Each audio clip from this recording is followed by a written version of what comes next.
සුබ දැසනක් වේවා. ඊස්ට්‍රාල් ශ්‍රී ලංකා මිත්‍රත්ව සංවිධානයේ සභාපති විදියට මම දවස් දෙකකට ඉස්සෙල්ලා ඔබව දැනුවත් කිරීමක් කළා ඊශා රැකියාව සම්බන්ධව අපි කරපු සාකච්ඡා කිහිපයකම ප්‍රතිඵල. ඇත්තටම එහිදී ඉදිරියේදී ශ්‍රී ලංකාවෙන් තරුණ තරුණියන් 10000කට වැඩි පිරිසක් ගනීමේ හැකියාව ඊස්ට්‍රාල් මෑන් පවර් සමාගම විසින් ප්‍රකාශ කරා. ඉතින් ඒක රජය හරහත් පුද්ගලික අංශය හරහත් මේ ශ්‍රමිකයන් යැවීම අපිට කරන්න පුළුවන්. මේ යුද්ධමය තත්ත්වය ඊශ්‍රායලයේ තත්ත්වය හොඳ වුණාම. ඉතින් ඒ පිළිබඳව මම YouTube එකේ මගේ channel එකේ හෙළිදරව්වක් කරා. මේක දැකපු ඊශ්‍රායලයේ ඉන්න ලකි කියලා පුද්ගලයෙක් ඉන්නවා. ඔයාලා සමහර කරලා දන්නවා ඇති. එයා ජනවාරි මාසෙත් මගේ ට්‍රේනින් ස්කූල් එක සම්බන්ධව ඉතා වැරදි සහගත ඉතා නින්දිත විදියට, ඒ කියන්නේ දැන් YouTube එකක සදාචාර නීති රීති මාලාවක් තියෙනවා. එහිදී කෙනෙකුට අපහාස කරන්න බෑ, කෙනෙකුට බනින්න බෑ. තාක්ෂණික මෙවලම් හදලා තින්නේ අපිට දැනුම බෙදා ගන්න සහ දැනුවත් කිරීම කරගන්න. නමුත් මේ පුද්ගලයා මේ එයාගේ YouTube channel එක භාවිතා කරන්නේ වෛරය, ක්‍රෝධය සහ ඉතා නින්දිත වචන කියන්න. දැන් ඔයාලා ඒක ගියොත් බලන්න පුළුවන්. ඉතින් යාගේ views එක, යාගේ business එක, ඉතින් ඒකේ views වැඩි කරගන්න එයාගේ අම්මා තාත්තා උමත් එයා පාවදින මට්ටමේ මිනිස්සේ. ඒ නිසා පහුගිය දවස්වල මට සෑහෙන නින්දිත විදිහට බැන්න මම අධිකරණමය ක්‍රියාමාර්ග ගන්න ගිහිල්ලා මම ඒක తాවකාලික නැත්නම් මම කොහෙවත් නැති මිනිස්සෙක් එක්ක මොකද හැප්පි වෙන්නේ කියලා. මොකද මම ට්‍රේනින් සෙන්ටර් එකක් කරන නිසා. නමුත් අද නම් මට ප්‍රකාශයක් කරන්නම ඕනේ මේ මිනිස්යාගේ තියෙන මේ නින්දිත හැසිරීම පිළිබඳව මට කියන්න ඕනේ. මොකද එයාත් එක්ක ඉන්නවා 50ක විතර ටීම් එකක් ලංකාවේ බිස්නස් කරන මිනිස්සුන්ට, ව්‍යාපාර කරන මිනිස්සුන්ට, සමාජ සේවා කරන මිනිස්සුන්ට, දේශපාලනය කරන මිනිස්සුන්ට ගරහන සහ කිසි හැමදේම වැරදියට දකින්න සහ බොරු චෝදනා හදපු channel එකට කමෙන්ට් දාන පිරිසකුත් එක්ක එකතු වෙලා තමයි මේ වැඩේ කරන්නේ.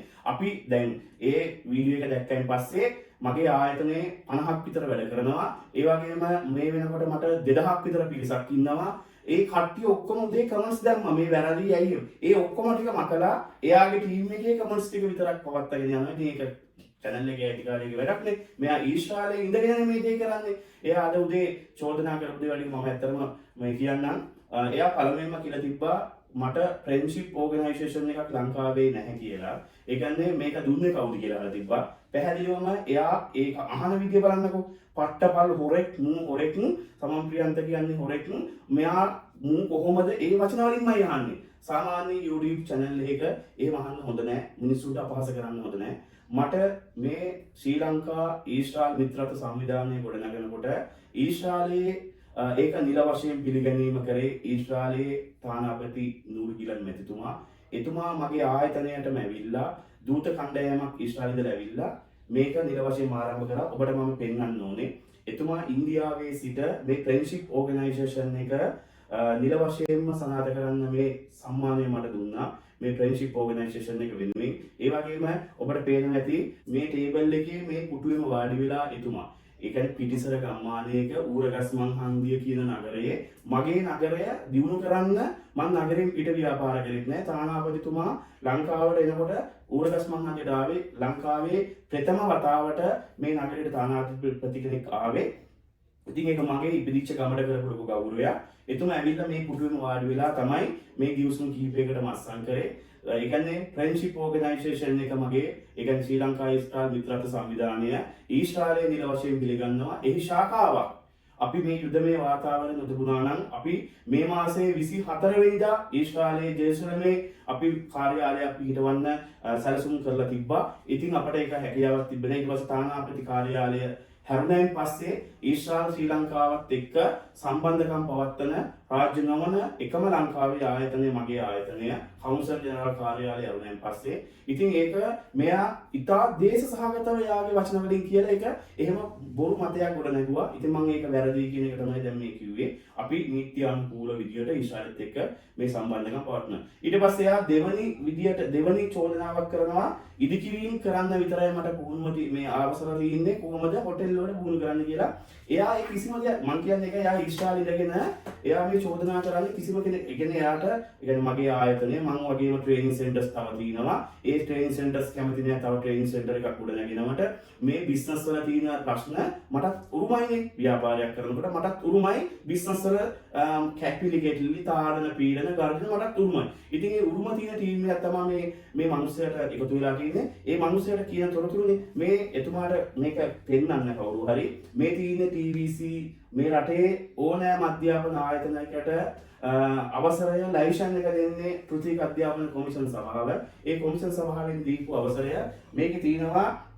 මේක මේ මගේ ඔයාලා හොඳට zoom කරලා බලන්න. මගේ TVC අංකයට ගිහිල්ලා හොටෙල් ශේෂ්ත්‍රයේ ශේෂ්ත්‍ර ගණනාවකටත් වෙල්බින් ශේෂ්ත්‍රයටත් ඊට පස්සේ අනිත් ડોකියුමන්ට් එකේ ඇප්‍රූවල් එක ඇති කෙයාගේවා හවුස්මේට් සහ පේස්ට්‍රි ඇන්ඩ් බේකරි බුජ ඒ වගේම අපි ජපන් භාෂාව, කොරියන් භාෂාව, ඊට පස්සේ ජර්මන් භාෂාව, ඊට පස්සේ ප්‍රංශ භාෂාව, IELTS, ඊට පස්සේ හීබ්‍රු භාෂාව TVC ඇප්රූව්ඩ් ඉල්ලලා දැම්මා. ඒකට හේතුව තමයි මම නිතරම කිව්වේ නිපුණතාවයක් නැතිකම නිසා තමයි එරට සහ ඒ කියන්නේ විදේශීය සහ දේශීය රැකියා අපේ තරුණ තරුණියන්ට ගන්න බැරි. ඒකට මඟ පෙන්වන්න තියෙන ආයතනවල තියෙන ඒ කියන්නේ එයාලා ආයතනවල පුහුණු කිරීම කරනවා. හැබැයි එයාලට රැකියාවකට යන්න මඟ පෙන්වීම ගොඩක් අපේ රටේ ආයතන කරන්නේ නැති එක තමයි. මට තියෙන චෝදනාව ලකී කියන පුද්ගලයා මේ බොරු දේශසහගත අදහස් මේ සමාජගත කරලා මාව යටපත් කරන්න හදන්නේ ඒ මිනිසයා. ඒ නිසා වෙන්නේ නැති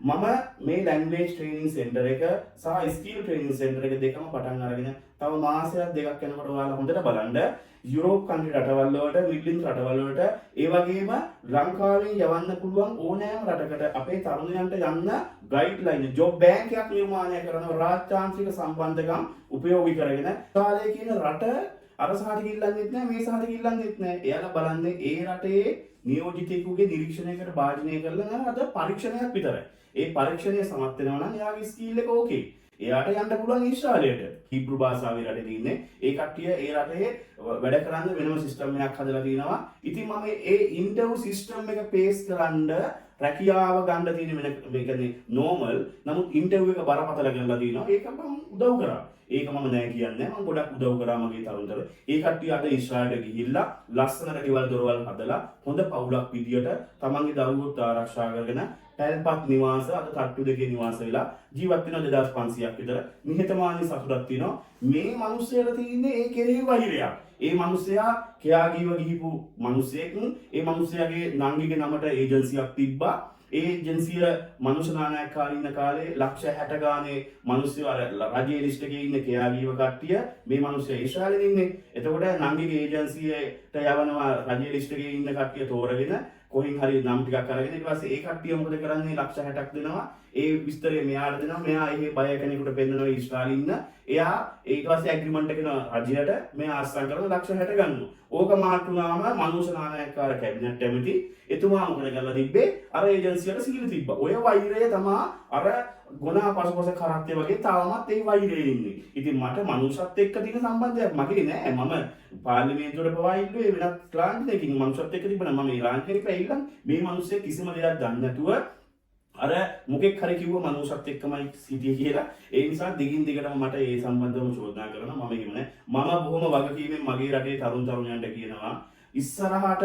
ඊශ්‍රායලය කියන රටට දසදහසක් රැකියා අරන් එන්න පුළුවන්. ඒක මම විතරක් නෙවෙයි විදේශ සේවා නීති කාර්යාංශය අපි ඔක්කොම එකතු වෙලා දසදහසක් රැකියා අරන් එන්න පුළුවන්. ඒක රජයේ හරහා පුද්ගලික අංශරහත් යවන්න පුළුවන්. ඔයාලට පේනවා මගේ මම දැන් ඉස්සෙල්ලා පෙන්නුවා මේ ස්පෙෂල් පවර් ඒ කියන්නේ මේ power of attorney agreement මේ මට මේවා සෑහෙන්න මගේ ළඟ දැන් තියෙනවා ඊශ්‍රායලේවා. ඒ වගේම තවත් රටවල් කීප මම මේවා මගේ රටේ ඒජන්සිස් වලට දාලා ඒවා යවන මට්ටම ගන්නවා. Kitchen helper, housekeeping, pastry and bakery, interlock ගල්ලන්න, ඉදිකිරීම අංශයේ මේසන්, බාර්වෙන්ඩර්, ටයිල්, කාපෙන්ටර්, ඊට පස්සේ වෙල්ඩින්ස්ලා, MIG welding, arc welding, TIG welding, ඊට පස්සේ පේන්ටර්, ඊට පස්සේ මැෂින් බෑකෝ ඔපරේටර්, ඊට පස්සේ ඔය මැෂින් වර්ග ඔපරේටර් කරන කට්ටිය, CCTV පාර්සල් කරන කට්ටිය මේ වගේ ශේෂ්ඨ ගණනාවක්ම අපි දැන් ඩිමාන්ඩ් ලෙටර් අරන් ඇවිල්ලා තින්නේ මේවා මේ රටේ ලීගල් ඒජන්සිස් වලට අපි දාලා තව නොබෝ දිනකින්ම පටන් ගන්නවා ඒ රැකියාව ටික ගලපන්න. විදේශ සේවා නියුක්ති කාර්යාංශයේ ගරු සභාපතිතුමාට මම ඒ බව මේ ඊයේ පෙරේද හම්බෙලා කිව්වා. ස්කිල් එක හදාගන්න. මම කියන්නේ මගේ තැනට ආවිල්ලා හරි ස්කිල් එක හදාගන්න. වෙන තැනකට ගිහිල්ලා හරි ස්කිල් එක හදාගන්න. ඒ කට්ටිය මේ හොටෙල් එකට ගියත් ස්කිල් එක බලන්න. ස්කිල් එක දැන් හවුස් කීපින් නම් බෙඩ් එකක් හදන්න. ඊට පස්සේ රූම් එක ක්ලීන් කරන විදිය. එයාලගේ ටෙක්නීෂියන් ටිකත් එක්ක තමයි එයාලා බලන්නේ. ඒ ටෙක්නීෂියන් ටිකත් එක්ක බැඳිච්ච ස්කූල් එකක් මේක. ඊශ්‍රායලයේ මෑන් පවර් සමාගම් එක බැඳිච්ච ස්කූල් එකක්. ඒ නිසා බය නැතුව කවුරු කොහොම කිව්වත් බය නැතුව මාව විශ්වාස කරන්න 2500කට රැකිය අවස්ථා දීපු ආයතනයක්. ඒ නිසා තමයි අදත් මේ පුටුවේ ඊශ්‍රායලයේ තානාපතිවරයා වාඩි වෙච්ච පුටුවේ චෙයාමන් විදියට මම තාමත් වාඩි වෙලා ඉන්නේ. ඒ නිසා බය නැතුව රැකියා දසදහසක් අනිවාර්යෙන් විවර කරනවා. ඒක ස්ථිරයි. ඒකට දැනට සියලුම වැඩ කටයුතු සූදානම් කරලා තියෙන ඔයාලා ට්‍රේනින් වෙන්න සූදානම් වෙන්න තමන්ගේ ස්කිල් එක හදාගන්න සූදානම් වෙන්න යන්න. ඒ වගේම මම මේ එයා කියලා තිබ්බා අපි ඒ කියන්නේ අපේ ආයතනය ඊශ්‍රායල් සම්බන්ධකම් නැහැ කියලා. පැහැදිලිවම මම කියන්නේ මේ තියෙන්නේ ඩිමාන්ඩ් ඕඩර්. ඒ කියන්නේ මම ඊශ්‍රායලයේ මෑන් පවර් සමාගම් එක්ක සම්බන්ධකම් තියෙනවා. ඒ කට්ටිය මට ඩිමාන්ඩ් ඕඩරයක් එවනවා ඒජන්සියක් නම් කරාම ඒ ඒජන්සිය තීරණය කරන්නේ මම. මොන ඒජන්සියකටද දාන්නේ මේ ඕඩරේ. ඊට පස්සේ මේ තියෙන ඇග්‍රීමන්ට් එක. ඊට පස්සේ මේ තියෙන්නේ හවුස් කීපින් කිචන් හෙල්පර් බුජ ඒවට දෙන ඩිමාන්ඩ් ලෙටර්ස් ටිකක් ඊශ්‍රායලයේ මෑන් පවර් සමාගම් මේ ඒජන්සිස් වලට දාන්නේ මම. ඒ කියන්නේ මම තමයි සම්බන්ධකම. ඊට පස්සේ අපි දැන් රුමේනියාවේ ඊට පස්සේ අපි ඕස්ට්‍රේලියාවේ කැනඩාවේ ඊට පස්සේ ලිතුවේනියාවේ නිව්සීලන්ත වල ඊට පස්සේ ඩුබායි වල ඊට පස්සේ තුර්කි වල ඒ වගේ රටවල් ගානක් එක්ක දැන් එහෙ ඉන්න ජොබ් වලට මිනිස්සු ගන්න කම්පැනිස් එක්ක අපි කතා කරලා අපි ඇග්‍රීමන්ට් එක ගෙන්නලා අපි ඒජන්සියක් මට ඒජන්සියක් මගේ බ්‍රදර් එකේ තියෙනවා ඒ ඒජන්සිය නම් කරලා ඉවර වෙලා අපි ලස්සනට වැඩසටහන කරගෙන යනවා. ඉතින් මේක මේ මිනිස්සයා ඇත්තටම ලංකාවේ මිනිස්සෙකුට කුවක විදියට බයින එක ඉතාමත්ම නිදිදයි. තව එයා කියලා තිබ්බා මනුෂ්‍ය නායකකාරත් එක්ක හිටපු පට්ට හොරෙක් කියලා. ඇත්තටම රටක ඉඳගෙන අපේ ලංකාවේ හිටපු මිනිස්සෙකුට මාධ්‍යයක් උපයෝගී කරගෙන ඒ කියපු කතාව ඉතාමත්ම කැතයි. එහෙම කරන්න ඕනේ. රටක ඉඳගෙන රටක ඉන්න පුරවැසියන් දිහා අභිමාණයෙන් බලන්න ඕනේ. අපේ රටේ ප්‍රශ්න අපි කාටවත් කියන්න ඕනේ. අපි උඩ බලාගෙන කියලා ගන්න හොඳ නැහැ. මේ මිනිස්සයා ඉතා පහත් මට්ටමේ වචන වලින් තමයි ඒක කතා කරලා තියෙන්නේ. මනුෂ්‍ය නායකකාර එතුමා හිටපු කැබිනට් ඇමති මගේ ආයතනයේ මගේ විෂය මම මේ අධ්‍යාපන ආයතනයක් විදියට ස්කිල් ට්‍රේනින් සෙන්ටර් එකක් විදියට අපි ඩෙවලොප්මන්ට් කරනකොට අපේ ළමයි 2500ක් විතර ඊශ්‍රායලට ගියා පුහුණු වෙච්ච කට්ටිය. ඒ ඔක්කොම ගියේ රජයේ හරහා ප්‍රෝග්‍රෑම් එකේ. ඒ වැඩ ටික කරගන්නකොට මනුෂ්‍ය නායකකාර ඇමතුමාගේ සහ විදේශ සේවා නියුක්ති කාර්යාංශය අපට ගොඩක් උදව් කරා. ඉතින් ඒ උදව් කිරීම තුල මේ මිනිස්සයා දකින්නේ ඉතාමත්ම නින්දිත විදියට. ඉතින් මේ දැන්පත් වෙලා ඉන්න ඇමතිතුමා විදේශ සේවා නියුක්ති කාර්යාංශයේ කරු සභාපතිතුමා නිහතමානී සභාපති කෙනෙක් රටේ පුරවැසියෙක් ඉස්සරහට ආවන් පස්සේ තුමාගේ ඔෆිස් එකට ආවන් පස්සේ නැගිටලා අතලත දීලා වාඩි වෙන්න කියලා සමා වෙන්න කියන පරක් වුණාම මම මගේ ඉතිහාසයේ දැකපු හොඳම රාජ්‍ය නිලධාරිවරයෙක් නිහතමානී ගතිගුණ මම ඒක ප්‍රසිද්ධියවත් මට කියන්න ඕනේ. මම දැකපු දේ මට වරප්‍රසාදයක් ගන්න එහෙම මොනාවක් නැහැ එතුමගේ. මට එහෙම අවස්ථාවකුත් නැහැ. මම TVC එකේ ඇප්‍රූවල් එකේ යන ආයතනයක්. ඉතින් ඒක නිසා මේ එතුමා හොඳ නිහතමානී කෙනෙක්. ඉතින් එතුමාලත් එක්කත් අපි දැන් වැඩ ටික කරගෙන යනවා. ඒ ඔය ලකී කියන මිනිස්සයා කියන විදියට මම හොයෙක් නම් එයා කියලා තිබ්බා මම හිරේ හිටියේ කියලා. ඉතා බොහොම වගකීමෙන් කියනවා මේ වෙනකම් මම පොලිස් කූඩුවකවත් ඉඳලා නැහැ. පැමිණිලි සාමාන්‍යයෙන් ඒ කියන්නේ මිනිස්සෙක් වුණාම චෝදනා දානවා, පැමිණිලි දානවා, ඒක පොලිසියට සමතය කරනවා. ඒක ඔබටත් උරුමයි මටත් උරුමයි. හැබැයි මම ලංකාවේ කිසිම පොලිසියකට ඊට පස්සේ බන්ධනාගාරයකටවත් මම එහෙම ගිහිල්ලා නැහැ. ඒක බොහොම වගකීමක් කියනවා. එයා ඒ බලන්න කියන බොරු ටික ගොනු කරලා එයාගේ channel එකේ views ගන්න. ඒ කියන්නේ එයා channel එක වෙනුවෙන් මේ රටේ අධ්‍යාපනය දෙන ආයතනයක ප්‍රධානියෙකුට ඇඟිල්ල දික් කරලා චෝදනා කරන හැටි බලන්න රටක ඉඳගෙන ලංකාවේ හිටියන සමහරක් වෙලාවට මමත් එක්ක ගැටෙන්න තිබ්බා. ඊශ්‍රායලයේ ඒ නිසා මගේ මේ මං ගැන විශ්වාසය තියෙන මගේ රටේ පුරවැසියන්ගෙන් ඉල්ලීමක් කරනවා. මම චරිතයක් නෙවෙයි.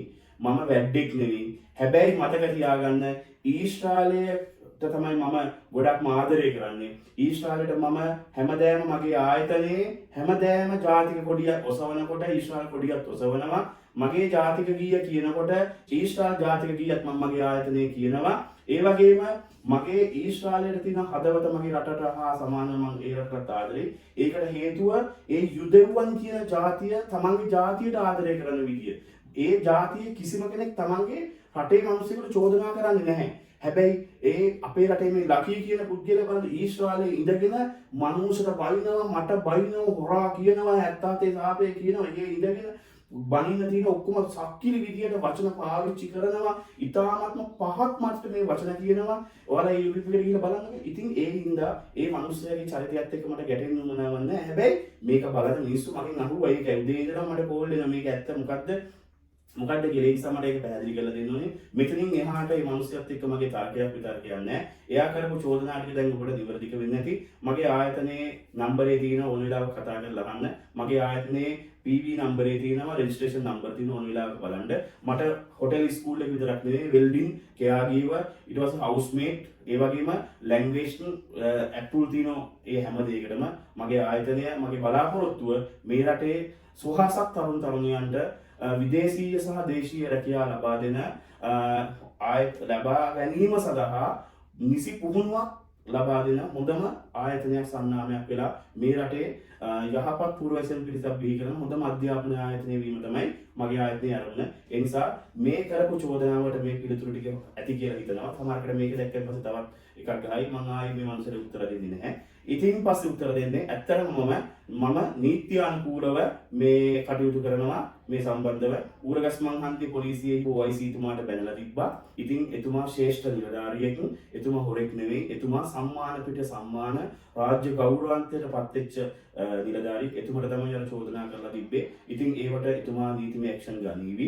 ඉතින් මොකද මේ කොහෙවත් නැති මිනිස්සෙක් රටක ඉඳලා YouTube එකක කිව්වත් ඒක අපහසයක්. එහෙම කරන්න හොඳ නෑ අපේ රටේ පුරවැසියෝ මේ අපි හැමෝම එක අම්මගේ දරුවෝ. එළියට ගියාන් පස්සේ දැන් ඊශ්‍රායලයේ ඉන්න මිනිස්සු කවුරුනත් ඒ මිනිස්සුලා ඊශ්‍රායලයේ ඉන්නේ. හැබැයි මම ඊයේ පෙරේදා බෝධි පූජා තිබ්බා. අපි හැමදේම පහන් පත්තු කරනවා. හෙට අනිද්දා අපි රුවන්වැලි මහා සෑය දළදා මාලිගාව ඉදිරිපිට යාඥා කරන්න හදනවා. ඒ ගිහිල්ලා මේ මැටි පහන් පත්තු කරලා අපි ඉල්ලීම් කරන බාරනවා ඊශ්‍රායලයේ ඉන්න ශ්‍රමිකයන් රැකගන්න කියලා. එතකොට මේ මට බනින මට අපහාස කරන මට ඉතා පහත් විදියට බනින මේ මිනිස්සුත් ඊශ්‍රායලයේ ඉන්නේ. මම කියන්නේ ඔය කිසිම විදියක මේ මිනිස්සුන්ට කරදරයක් වෙන්නත් එපා. දෙවියෝ බුදුන් ඉන්නවා නම් මේ මිනිස්සුත් ආරක්ෂා කරගන්න ඕනේ. මේ මිනිස්සු ඊශ්‍රායලයේ ඉන්නේ. හැබැයි අපේ රටේ ආගම අනුකූලව සියලුම මිනිස්සුන්ට එක හා සමානව සලකන්න ඕන කියන හැඟීම මගේ තියෙනවා. ඒ නිසා එයත් ආරක්ෂා වෙන්න ඕනේ. මගේ හිතේ වෛරයක් නැහැ. ඒ මිනිස්සයා නම් වෛරයෙන් කුපිත වෙලා තියෙන කියන එක ඔබට තේරෙයි. බොහොම ස්තුතියි.